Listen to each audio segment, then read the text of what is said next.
배뱅이 굿을 즐겨 들었던 아버지는 돌아가신 할아버지가 생전에 부탁을 하였었는지 이 제사를 지내기는 하면서도 내게는 그 의미를 축소시켜 나 죽으면 이런 짓 절대 하지 말라 꼭 강요하였다. 급한 환자가 오면 제사를 완전 취소하기도 하고 이 다른 날 지내기도 했으며 술 대신 사이다를 사용하기도 하였고 이 제사상에 음식을 올려놓는 원칙조차 편한 대로 하면 되지 무슨 격식이냐고 하였던 분이다. 이 격식을 싫어하였던 아버지의 영향으로 나는 사업을 하면서 단 한 번도, 정말 단 한 번도 사무식이니 종무식이니 개업식이니 하는 것을 해본 적이 없으며 이 제사도 지내지 않는다. 쌀밥을 먹으면 비타민이 부족하다고 아버지가 내게 어릴 때부터 하루에 한 알 강제로 먹였던 비타민 B콤을 아직도 내가 매일 아침 한 알씩 먹듯이 나는 아직도 아버지의 영향력 아래에 있다. 아버지가 내게 가르쳐준 것은 이 전체를 보는 능력이 아닐까 생각한다. 전체를 본다는 것은 무슨 뜻일까? 예를 들어보자. 나는 주변의 젊은이들이 창고형 할인 매장 같은 곳에 입사하려는 경우 이런 말을 들려준다. 이 창고형 할인 매장들의 영업 구조를 한번 살펴보자. 매장 건립비는 각 경쟁사들마다 비슷하다. 이 제조업체에서 구입하는 가격도 도토리 키 재기이다.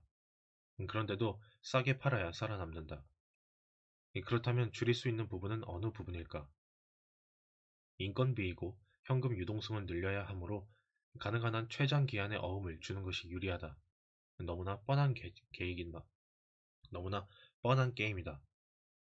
이 먹는 샘물이라는 이름으로 생수 시판이 허용되었을 때 당시 거래하던 회사에서 서울서 먼 곳에 생수 공장을 지었다.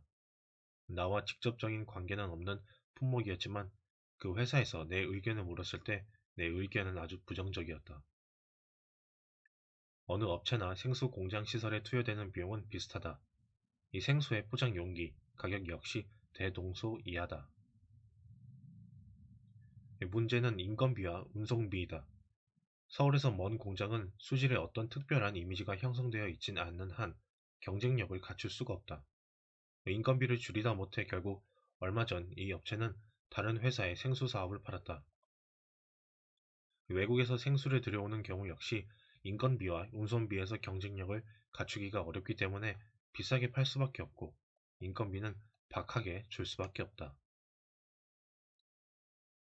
20대 이전부터 사람들과 일을 하면서 나는 그들과 엄청나게 부딪혀왔다. 내가 어떻게 부딪혀왔는지를 화장실 청소에 비유하여 보자. 이 당신은 아마도 화장실 청소라는 것이 뭐 그리 힘들겠는가라고 생각할 것이다. 변기를 깨끗이 닦고 바닥에 물기를 청소하고 휴지통을 비우고 휴지를 점검하여 거울을 반짝반짝 닦고 물이 제대로 나오는지 확인하고 환풍기가 제대로 작동되는지 체크하고 뭐 그 정도 아니겠는가. 누구나 다 할 수 있는 일이라고? 그런데 왜 수많은 대형 고급 건물들의 화장실에 가보면 이 화장실 점검표가 복잡하게 붙어 있는 것일까?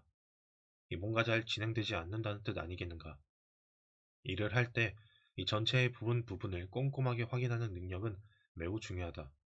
어떤 일의 끝단에 있는 사람들이 잘 진행하려니 생각만 하는 관리자가 많으면 붕괴 사고가 발생하기 마련이다. 이 전체를 제대로 파악하는 능력을 가져라. 나는 심장마비로 돌아가신 아버지보다 현재 한참 더 오래 살고 있는 중인데 몇 년 전부터 세상 떠날 준비를 하여왔다. 그래서인지 에미넴의 When I'm Gone을 운전 중에 종종 듣는데 투팍이 함께 부른 것도 좋아한다.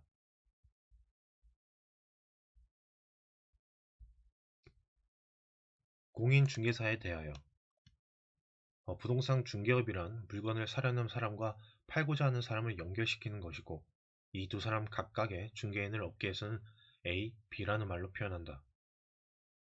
공인중개사가 A, B 모두의 역할을 하게 되면 복비를 양쪽에서 모두 받으므로 운이 좋은 경우에 해당된다.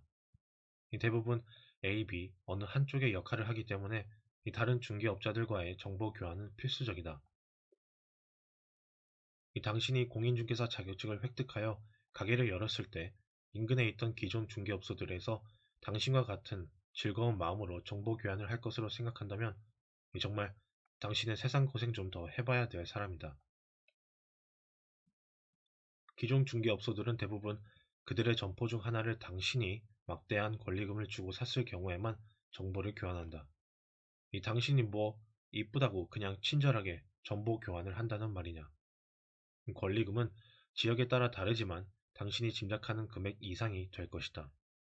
그렇기 때문에 당신이 들어갈 곳은 오로지 새로 생길 신도시, 즉 기존 점포가 없었던 곳일 확률이 대단히 높고 이 점포 마련하는데 상당한 돈이 필요할 것이다. 일부 부자 공인 중개사들은 다음과 같은 방법으로 돈을 벌어왔다. 첫 번째, 구매자에게 판매자가 실제로 부른 가격보다 더 높은 가격으로 구입하게 한 뒤 차익을 갖는다. 두 번째, 구매자에게 자기도 투자하겠다고 하면서 실제로는 구매자에게 된통 바가지를 씌우고 자기는 아주 조금만 투자하지만 등기 서류에서는 상당한 지분을 갖는다. 세 번째, 엉터리 분양 대행을 하면서 건설사로부터 플러스 알파를 듬뿍 받는다. 네 번째, 미등기 전매. 다섯 번째, 특정 지역의 특정 물건 소유자가 주변 중개업소들과 단체 단합을 하여 가격을 올리는 경우가 종종 있는데 이런 게임에 참여하고 뒷돈을 받는다. 여섯 번째, 지역 개발 정보를 상세히 알게 되어 선투자하여 세월을 기다린 뒤 열매를 얻는다. 자세한 내용은 나중에 밝히겠지만 당신이 공인중개사 자격증을 취득하고자 만사 제쳐두고 있다면 그 자격증을 갖고서도 활용하지 못하는 사람들이 수만 명에 달하는 내막을 좀 더 알아두어야 할 것이다. 이 공인중개사들이 사용하는 부동산 계약서 양식을 나는 전혀 신뢰하지 않는다. 그저 계약이 빨리 성사되게 하여 수수료나 받아먹으려고 하는 얄팍한 마음에서 작성된 것이 무슨 계약서로서의 가치를 갖고 있겠는가. 임대차 계약서에서는 전혀 언급이 되어 있지 않아 나중에 임대인과 임차인이 싸우는 경우들이 하나둘이 아니라는 것을 알고 있음에도 불구하고 그런 갈등을 미리 차단한 내용들을 특약 조항에 넣지 않고 단순한 계약 조항들로 끝내는 공인중개사들을 나는 정말 한심한 연놈들로 매도한다. 임차인을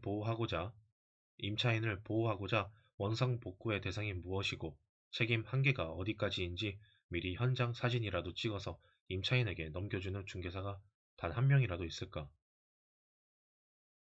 이 건축법상 용도 변경이 되고 안 되고를 파악하는 것도 중개사들의 몫인데 이 그쪽에 대해 수박, 겉핥기 지식만 갖고 있는 자들도 부지 기수이다.